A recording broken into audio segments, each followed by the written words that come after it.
प्रिय छात्रों नमस्कार। एनसीईआरटी गणित कक्षा 10वीं में आपका स्वागत है। आज हम लोग प्रश्नावली 1.2 का प्रश्न क्रमांक 1 करेंगे, जिसमें दिया गया है निम्नलिखित संख्याओं को अभाज्य गुणनखंडों के गुणनफल के रूप में व्यक्त कीजिए। ये हमें कुछ संख्याएं दी हुई हैं। पहली है 140, दूसरी 156, तीसरी संख्या है 3825, चौथी संख्या है 5005 और पांचवी संख्या है 7429। इन्हें हमें इनके अभाज्य गुणनखंडों के गुणनफल के रूप में व्यक्त करना है। तो आइए सबसे पहला क्वेश्चन करते हैं। पहला क्वेश्चन है 140। तो इसके लिए हमें 140 के अभाज्य गुणनखंडों को निकालने के लिए गुणनखंड विधि का इस्तेमाल करना होगा।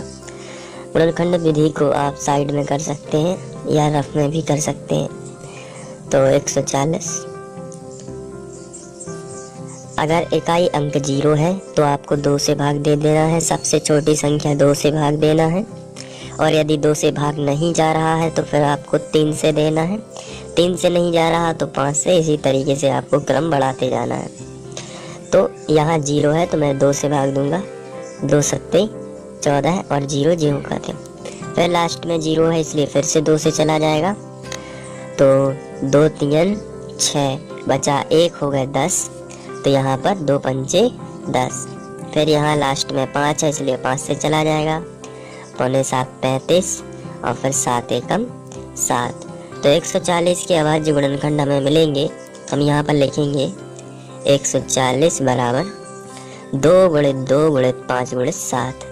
2 गुणित 2 गुणित 5 गुणित 7। तो ये 140 के अभाज्य गुणनखंड है। अब आप इसको और अच्छे से लिख सकते हैं। 2 गुणित 2 2 बार है तो आप इसको लिख सकते हो 2 पावर 2 गुणित 5 गुणित 7। तो इस तरीके से आप 140 के अभाज्य गुणनखंड निकाल सकते हैं। नेक्स्ट क्वेश्चन लेते हैं। Next question 156। तो इसके लिए भी हमें पहले जैसा ही करना है। हम गुणनखंड विधि से इसके गुणनखंड निकाल लेंगे। तो यहाँ पर 156 लिख देते हैं, और यहाँ सम संख्या है इसलिए 2 से भाग चला जाएगा। 2 सत्ते 14 बचा 1, 2 अट्ठे 16। फिर से सम संख्या है तो फिर 2 से भाग जाएगा। 2 3 6 बचा 1, 2 इनाम 18। फिर यहाँ 13 3 39 होता है, या पहले आप 3 से भी दे दें। 3 एकम 3, 3 तिरका 9। फिर 13 से 13 का ही जाता है तो 13 एकम 13। तो आप यहाँ पर देख सकते हैं 156 के जो गुणनखंड निकले हैं वो निकले हैं 2 गुणित 2 गुणित 3 गुणित 13। 2 गुणित 2 गुणित 3 गुणित 13। अब यहाँ पर आप इसको 2 पावर 2 भी लिख सकते हैं, क्योंकि ये 2 बार लिखा है। गुणित 3 गुणित 13। तो इस तरीके से आप इसके निकाल सकते हैं अभाज्य गुणनखंड। नेक्स्ट क्वेश्चन लेते हैं। इसके बाद 3825। तो इसके हमें अभाज्य गुणनखंड निकालना है सबसे पहले। तो हम यहाँ पर 3825 लिख लेते हैं। इसमें हमें 5 है इकाई अंक, तो आप 5 से और 3 से दोनों से ट्राई कर सकते हैं। पहले मैं 3 से ट्राई करूँगा। 3 एकम 3, 3 दूनी 6 बच जाते हैं 2, 3 7 21। फिर बच जाएगा 1 3 5 15। फिर यहाँ हम 3 से ट्राई कर लेंगे। 3 चौके 12, 3 दूनी 6, 3 5 15। यहाँ भाग चला जाता है। फिर यहाँ 5 है, अब हम 5 से ट्राई कर लेते हैं। 5 अट्ठे 40 बचा 2, पचम 25। फिर यहाँ से 5 से हम देंगे। 5 एकम 5 पौने 7 35। फिर यहाँ 17 में 17 का ही जाता है। तो यहाँ हमने 3825 के अभाज्य गुणनखंड निकाले हैं। 3 गुणित 3 गुणित 5 गुणित 5 गुणित 17। तो इसको हम दूसरे तरीके से भी लिख सकते हैं। 3 पावर 2 गुणित 5 पावर 2 गुणित 17। ये बहुत ही सिंपल है, क्योंकि हम लोगों ने पिछली कक्षाओं में गुणनखंड विधि की हुई है। तो इनको हल करना कोई मुश्किल काम नहीं है। इसके बाद नेक्स्ट क्वेश्चन लेते हैं 5005। नेक्स्ट क्वेश्चन में अब इसको हमें हल करना है।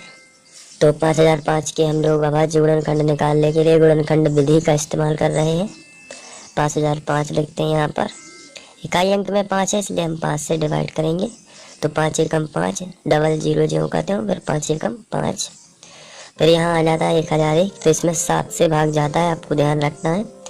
तो 7 एकम 7, यहाँ पर बचे 3, तो हो जाएंगे 30, 7 चौके 28 और 7 तिया 21। इसके बाद आगे बढ़ते हैं। तो ये 11 से जाता है इसमें, तो 11 एकम 11 और 11 तिया 33। इसके बाद यहाँ जाएगा 13 से, 13 एकम 13। तो ये 5005 के अभाज्य गुणनखंड को हम इस तरीके से लिख सकते हैं 5 गुणित 7 गुणित 11 गुणित 13। तो इस तरीके से हम इसको लिख सकते हैं। आगे बढ़ते हैं नेक्स्ट क्वेश्चन 7429। इसको भी हमें सॉल्व करना है। तो इसके लिए हम 7429 के अभाज्य गुणनखंड निकालेंगे गुणनखंड विधि से। 7429 में हम सबसे पहले यहाँ जो ये एक ऐसी संख्या है कि इसमें 17 से भाग जाता है। तो यहाँ से ट्राई करते हैं। 17 चौके 68, 17 तिया 51 और 17 सत्ते 119। ये 17 बार चला जाएगा, आप भाग दे के देख सकते हैं। इसके बाद ये 437 है, इसमें 19 से भाग जाता है। कुछ संख्या ऐसी हैं जो आपको ध्यान ही रखना पड़ेगा। यहाँ आएगा 23 और फिर यहाँ से 23 एकम 23। तो इस तरीके से हमें इस संख्या का ध्यान रखना है कि 17, 19, 23 इन तीनों से भाग जाएगा। एग्ज़ाम में अगर ये क्वेश्चन आता है तो आप समय ख़राब ना करते हुए इसको थोड़ा सा ध्यान में रखेंगे कि ये संख्या ऐसी है जिसमें ये 3 संख्याएं जो हैं अलग अलग इससे भाग जाता है। तो 7429 जो है इसके जो गुणनखंड आएंगे वो आएंगे 17 गुणित 19 गुणित 23। इस तरीके से इसके गुणनखंड आ जाएंगे। तो प्रश्नावली 1.2 का प्रश्न क्रमांक 1 यहाँ पर समाप्त होता है। अब हम लोग प्रश्न क्रमांक 2 करेंगे। Thank you. इसके बाद हम लोग प्रश्नावली 1.2 में ही प्रश्न क्रमांक 2 हल करेंगे। इसमें दिया गया है पूर्णांकों के निम्नलिखित युग्मों के महत्तम समावर्तक और लघुत्तम समावर्तक ज्ञात कीजिए तथा इसकी जांच कीजिए कि दो संख्याओं का गुणनफल महत्तम समावर्तक गुणित लघुत्तम समावर्तक है। पहला क्वेश्चन है 26 और 91। तो इसको हल करने के लिए हमें 26 और 91 के सबसे पहले अभाज्य गुणनखंड निकालना है। तो हम यहाँ पर लिखेंगे सर्वप्रथम 26 बराबर और 91 बराबर 26 के अभाज्य गुणनखंड निकालेंगे और 91 के। तो इसके लिए हम रफ पेपर का यूज करके 26 के गुणनखंड निकाल लेंगे। तो यहाँ पर हम ये रफ पेपर का यूज कर लेते हैं। और वैसे तो हम लोगों को मालूम है 13 दूनी 26 होता है, लेकिन मैं प्रोसेस से बता देता हूँ। यहाँ इकाई अंक है 6 जो कि सम संख्या है, इसलिए 2 से भाग चला जाएगा। 2 एकम 2, 2 तिया 6 और 13 में 13 का ही जाएगा। तो 26 को हम लिख सकते हैं 2 गुणित 13 है, बहुत ही सिंपल है। इसी तरीके से 91 को हम लिख सकते हैं 13 7 91 यानी कि 7 गुणित 13 है। इसके गुणनखंड निकालने की ज़रूरत नहीं है, ये पहला क्वेश्चन सिंपल है, यहीं से पता चलता है। 13 दूनी 26, 13 7 91। तो 26 के गुणनखंड हम लोगों ने निकाल लिए हैं 2 गुणित 13 और 91 के गुणनखंड हम लोगों ने निकाल लिए हैं 7 गुणित 13। अब हमें इनके लघुत्तम समावर्तक और महत्तम समावर्तक निकालना है। तो इसके लिए हम लिखेंगे 26 और 91 का लासा। 26 और 91 का लासा यानी लघुत्तम समावर्तक।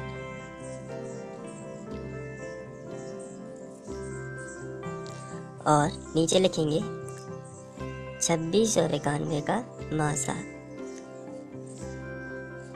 मासा यानी महत्तम समावर्तक। अब आपको ध्यान से देखना है कि किस तरीके से ये निकाले जाते हैं। महत्तम समावर्तक और लघुत्तम समावर्तक में थोड़ा सा फर्क होता है और ये फर्क इनके बीच में अलग अलग विधियाँ लाता है। देखिए कैसे। लघुत्तम समावर्तक जो है, इसमें हमें सभी संख्याएं लिखनी है और सभी संख्याओं की सबसे ऊंची घातों को लिख देना है, बस आपको रिपीट नहीं करना है।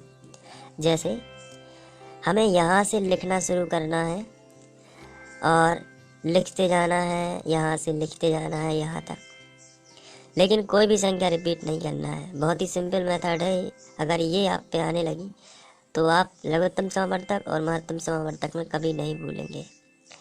बस यहाँ से लिखना स्टार्ट करना है और सबसे बड़ी घातों को लिखना है। ध्यान रखना है कोई भी संख्या रिपीट ना हो। देखिए किस तरीके से। यहाँ से सबसे पहले लिखा है 2, तो मैंने लिख दिया 2, गुणित लगा दिया। फिर लिखा है 13, तो मैंने लिख दिया 13, फिर गुणित लगा दिया। फिर लिखा है 7, तो मैंने लिख दिया 7। अभी तक कोई रिपीट नहीं हुई है, गुणित लगा दिया। इसके बाद लिखा है 13, मुझे 13 नहीं लिखना। क्यों नहीं लिखना? क्योंकि 13 यहाँ पर लिख चुका है, तो ये गुणा का चिन्ह हटा देता हूँ। तो ये जो है लासा होगा। जब हम इसका गुणा करेंगे तो 13 दूनी 26 और गुणित 7, तो रफ में कर लेते हैं। तो यहाँ आया 13 दूनी 26 गुणित 7। अब 7 का गुणा कर देते हैं। 7 छौ 42, 42 का 2 हासिल आएगी 4, 7 दूनी 14, 14 और 4 कितने हुए? 18। तो लघुत्तम समावर्तक आएगा 182। सिंपल मेथड है। लघुत्तम समावर्तक में आपको क्या लिखना है? लघुत्तम समावर्तक से वो इसकी वो बना लीजिए आप ट्रिक। ला से लाओ, सा से सब। लाओ सब यानी कि सब लिखो, और वो भी सबसे बड़ी बड़ी घातों को। यहाँ बड़ी घातों का मतलब अगले क्वेश्चन से आपको समझ में आ जाएगा। बड़ी घातों का मतलब ये होता है, जैसे 2 पर यहाँ 2 की घात होती। इसको मैं फिर से रफ में आपको बता देता हूँ। जैसे यहाँ पर अगर 2 की घात होती, गुणित यहाँ लिखा होता 4 गुणित 5 कुछ भी, नीचे लिखा होता 2 गुणित 4 के ऊपर 2 की घात गुणित 6, ऐसा कुछ लिखा होता। समझिए इस बात को। और हमें लघुत्तम समावर्तक निकालना है, यानी कि लाओ सब। तो देखिए कैसे निकालें। अब हमें यहाँ से लिखना स्टार्ट करना है। जैसे 2 लिखा है तो हमें देखना है 2 पर 2 की घात है, तो सबसे बड़ी क्या यही है और तो नहीं है, तो सबसे बड़ी यही है। तो हम यहाँ से लिखेंगे 2 पर 2 की घात गुणित। अब हमें लिखना है 4, लेकिन हमें लाओ सब में बड़ी बड़ी घातों को ही लिखना है। यहाँ से हमें ध्यान आया कि हमें 4 लिखना है, लेकिन उससे और ध्यान आया कि इसमें बड़ी घात तो 4 पर 2 की घात है, तो आप ये ना लिख के इसे लिख दोगे 4 पर 2 की घात गुणित 5 लिखोगे, गुणित 5। तो आपने यहाँ तक का सफ़र तय कर लिया है। अब आप नीचे आओगे तो 2 लिखना है, तो आप 2 नहीं लिखोगे क्योंकि 2 लिख चुका है। 4 भी नहीं लिखोगे क्योंकि ये भी लिख चुका है।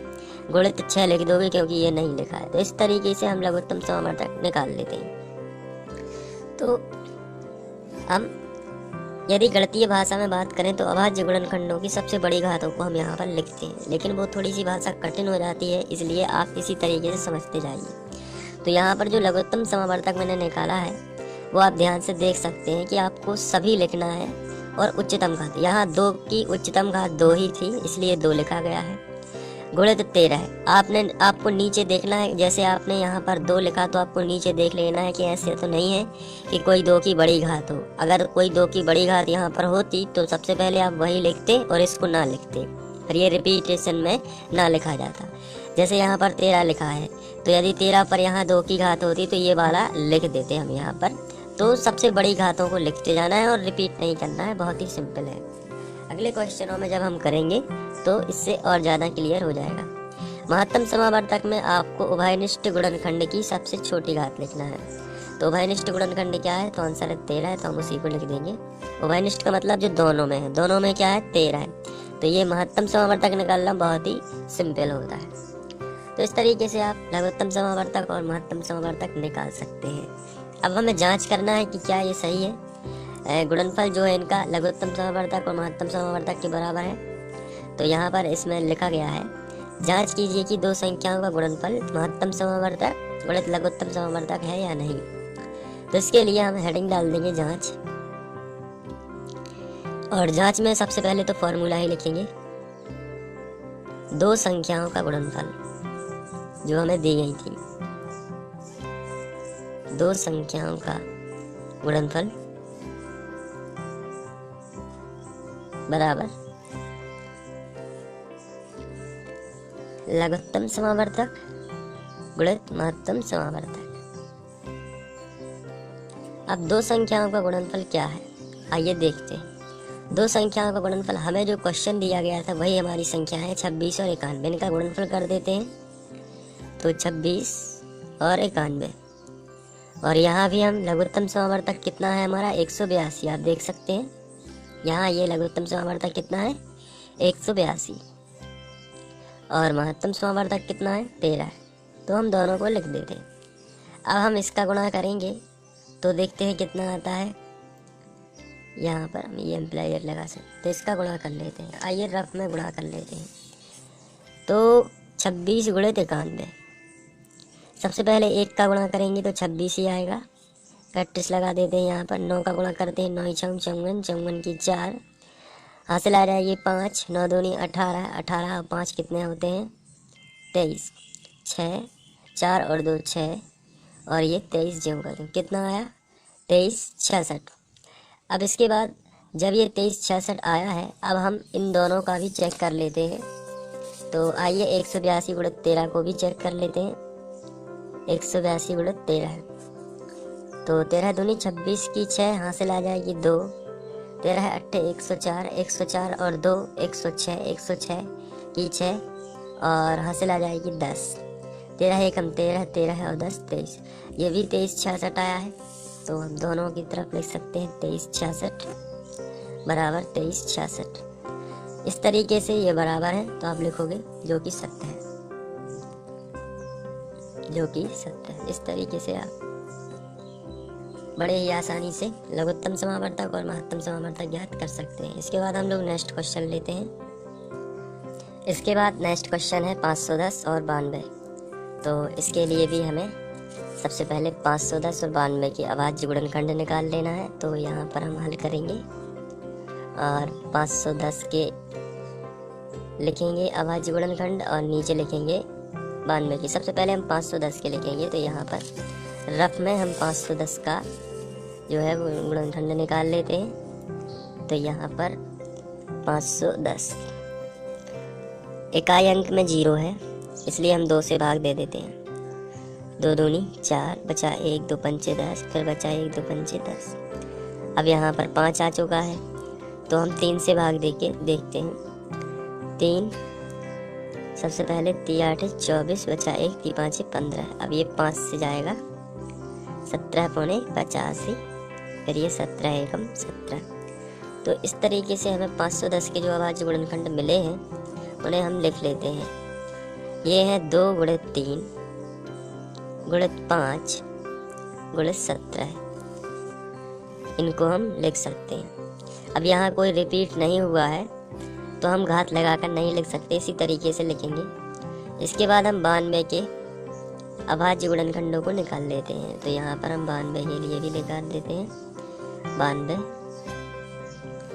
2 से जाएगा, 2 चौके 8, यहाँ बचा कितना 1 2 6 12 है। फिर 2 से जाएगा तो ये 23, क्योंकि 2 दूनी 4 2 3 6, फिर 23 का 23 में ही गया तो 23 एकम 23 ही हो गया।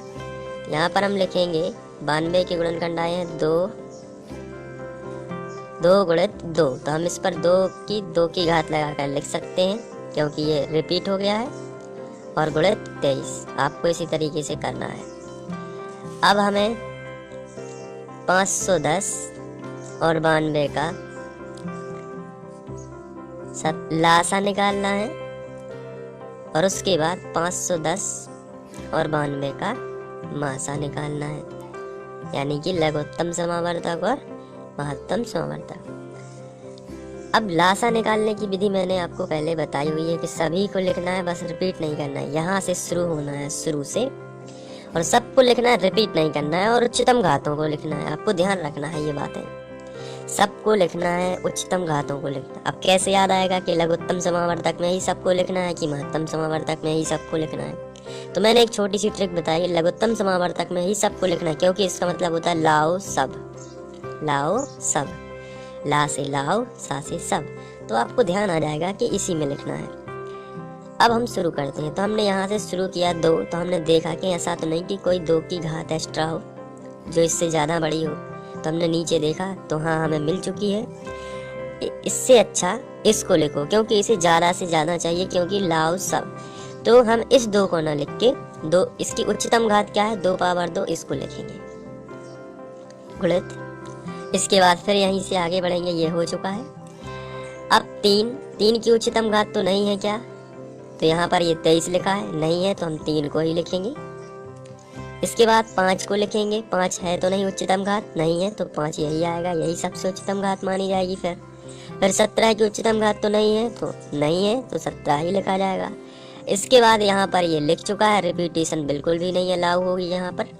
और ये जो 23 है, 23 को हम पहली बार लिख रहे हैं, अभी नहीं लिखा है, तो हम यहाँ पर 23 भी लिख देंगे। तो इस तरीके से अब हम लघुत्तम समावर्तक इसको सॉल्व करेंगे जब, तो इसका गुणा करोगे जब आप, तो 2 पावर 2 यानी कि 4 4 तिया 12, 12 पंचे 60, और 60 गुणित 17 गुणित 23 कर लेते हैं रफ में। तो यहाँ पर हम करेंगे 60 गुणित 17, पहले ये कर लेते हैं 60 गुणित 17, 17 शून्य शून्य और 17 छक्के 102, तो यहाँ पर हम लिखेंगे 102। यह आया 10 20। अब 10 20 में हम 23 का गुणा करेंगे, तो गुणा कर देते हैं। तो 3 शून्य शून्य, 3 दूनी 6, 3 शून्य शून्य, 3 एकम 3। अब हम यहाँ पर फिर से 2 का कर देंगे, 2 शून्य शून्य, 2 दूनी 4, 2 शून्य शून्य, 2 एकम 2। अब 0 6 4 3 2 कितना आया, तो यह है 23,460। तो हमारा लघुत्तम समावर्तक आया है 23,460। अब हम महत्तम समावर्तक निकाल लेंगे। तो महत्तम समावर्तक निकालने की प्रोसेस और भी सरल है। महत्तम समावर्तक किस तरीके से निकाला जाता है, उभयनिष्ठ घात जो दोनों में है उसकी सबसे छोटी घात को लिखना जो दोनों में है। तो यहाँ पर हम देखते हैं कि दोनों में तो केवल 2 ही है। अब इनमें सबसे छोटी घात किसकी है, दोनों में है और सबसे छोटी घात हो, तो इसका आंसर है कि 2 दोनों में है, मतलब उभयनिष्ठ जो है वो 2 है, लेकिन छोटी घात किस में है, ऊपर 2। तो छोटी घात को ही लिखेंगे, तो यह है महत्तम समावर्तक 2। तो महत्तम समावर्तक निकालते समय आपको याद रखना है उभयनिष्ठ गुणनखंड होना चाहिए और उसकी सबसे छोटी घात होनी चाहिए। तो इसके बाद अब हम जांच करेंगे। ये तो हमने निकाल लिया है लघुत्तम समावर्तक और महत्तम समावर्तक। अब हम जांच करेंगे उसी सूत्र को लगा के जो इसके पहले हमने लगाया था, 2 संख्याओं का गुणनफल।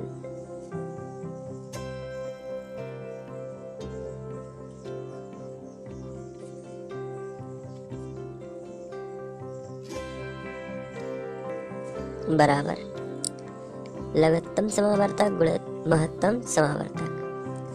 2 संख्याओं का गुणनफल, हमारी 2 संख्याएं हैं 510 और 92 जो हमें क्वेश्चन में दी हुई थी। तो इन्हीं का हम गुणनफल करेंगे यहाँ पे 510 गुणित 92, लघुत्तम गुणित महत्तम। लघुत्तम समावर्तक हमारा है 23,460, यहाँ पर हम लिखेंगे 23,460 गुणित महत्तम समावर्तक 2 है तो 2 का गुणा होंगे। अब यहाँ पर हमें दोनों को बराबर लाना है। तो सबसे पहले हम गुणा करेंगे 510 का 92 में, रफ में कर लेते हैं। यहाँ पे 510 और यहाँ पे 92। सबसे पहले 2 का करेंगे, 2 शून्य शून्य, 2 एकम 2, 2 पंचे 10, 9 का कर देते हैं, 9 शून्य शून्य, 9 एकम 9, 9 पौने 45, 0 2 9 5 और 1 6, 4 जो 46,920। तो यह हम यहाँ पर लिखेंगे 46,920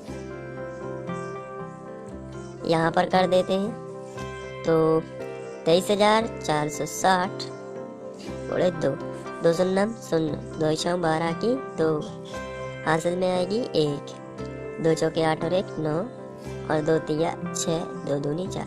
ये भी आया 46,920, 46,920। तो इस तरीके से आप जो बराबर सिद्ध हो चुके हैं तो आप लिखोगे जो कि सत्य है, जो कि सत्य है।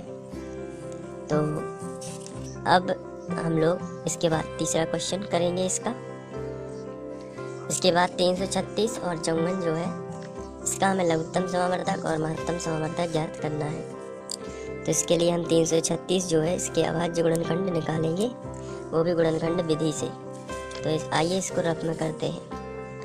336 सबसे पहले 2 से भाग जाएगा तो 168 आएगा, फिर 2 से भाग जाएगा तो 84 आ जाएगा, फिर 2 से जाएगा तो आएगा 42। आप ये कर सकते हैं भाग देना 2 से, फिर 2 से 21 दूनी 42, फिर 3 से जाएगा तो 3 7 21, फिर 7 से जाएगा तो 7 एकम 7।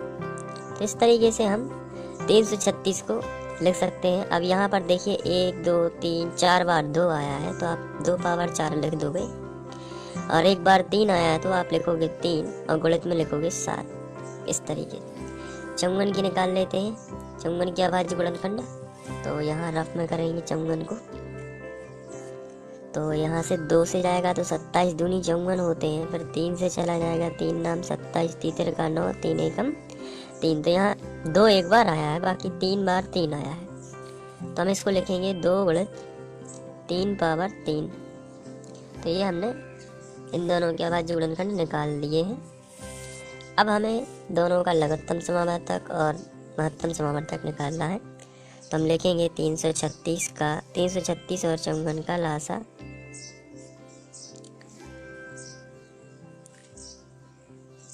और यहाँ लिखेंगे 336 और 54 का मासा।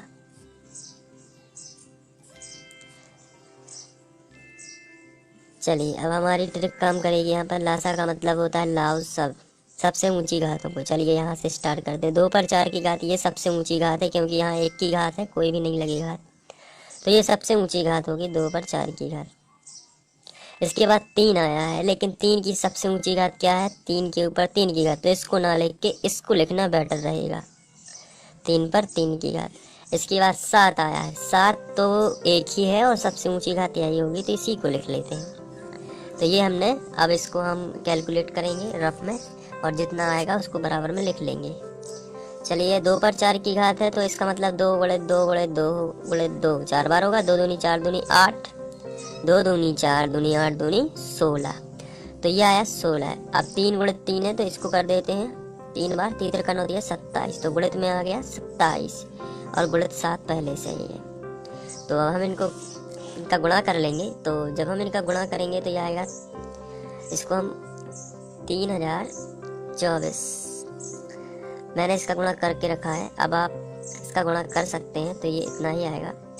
तो कर लेते हैं इसका गुणा, और आया है 3024। तो मैं समय बचाने के लिए यहाँ पर डायरेक्ट में लिख देता हूँ, क्योंकि आप गुणा कर लेंगे 30 24। इसके बाद हम 336 और 54 का महत्तम समावर्तक निकाल लेंगे। महत्तम समावर्तक आपको याद है उभयनिष्ठ गुणनखंड की सबसे छोटी घात। उभयनिष्ठ गुणनखंड इसमें है 2 3 2 3 दोनों में, तो हम लिखेंगे 2 गुणित 3, और सबसे छोटी घात 1 की मानी जाएगी, तो 1 की हमने दोनों की एक एक घात ले ली है, तो 2 गुणित 3, क्योंकि यहाँ छोटी घात क्या है 3, यहाँ छोटी घात क्या है 1, दोनों की छोटी घात है, यानी 2 गुणित 3 को हमने ले लिया, तो ये आएगा 6। अब हम जांच भी कर लेते हैं।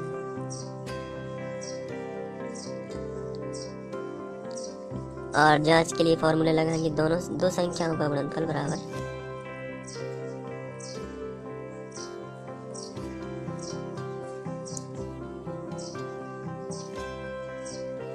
लघुत्तम समावर्तक गुणित महत्तम समावर्तक। 2 संख्या का गुणनफल, हमारी 2 संख्याएं थी, वो थी 336 गुणित 54। लघुत्तम समावर्तक हमारा एक आया है 30024, दूसरा आया है 6, महत्तम समावर्तक 6। दोनों का गुणनफल कर देंगे। तो आइए दोनों का गुणनफल करेंगे। इसका गुणनफल जब आप करोगे तो आएगा 18144, और इसका भी उतना ही आएगा 18144। आप गुणा करके देख सकते हैं। अब दोनों चूंकि बराबर हैं, इसलिए जो कि सत्य है, आप यहाँ पर लिखोगे जो कि सत्य है। तो इस तरीके से आप कर सकते हैं। तो प्रश्नावली 1.1 जो हम लोग 2 कर रहे हैं उसमें प्रश्न क्रमांक 2 अब समाप्त होता है। अब हम लोग प्रश्न क्रमांक 3 करेंगे। Thank you.